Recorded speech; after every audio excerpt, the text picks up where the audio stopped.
రావాలన్నా ఏం చేస్తారు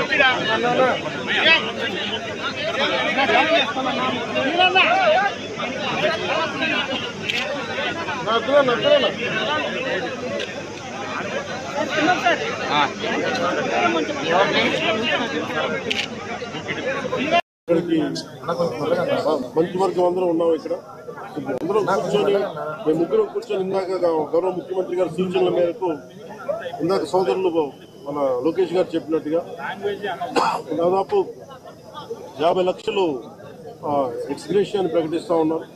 అలాగే ఒక 5 ఎకరాల పొలం అని కూడా తెలియజేశారు. అలాగే 300 గజాలు ఇంటి స్థలం అని కూడా అనౌన్స్ చేశారు. అలాగే ప్రభుత్వంలో వాళ్ళకి ఎవరికైనా సరే వాళ్ళ నాన్నగారికి కానీ ఎవరికి కానీ ప్రభుత్వ ఉద్యోగం కూడా ఖచ్చితంగా ఇవ్వాలనేది కేబినెట్ లో ముందు పెట్టి నిర్ణయం తీసుకుంటాం. ఇవన్నీ కాకుండా నేను అదనంగా వ్యక్తిగతంగా నేను కూర్చోబెట్టి ప్రస్తుతం వరకు 25 లక్షల రూపాయలు మన కుటుంబానికి నా వ్యక్తిగతంగా నేను సాయం చేస్తానని తెలియజేసుకుంటే ఇది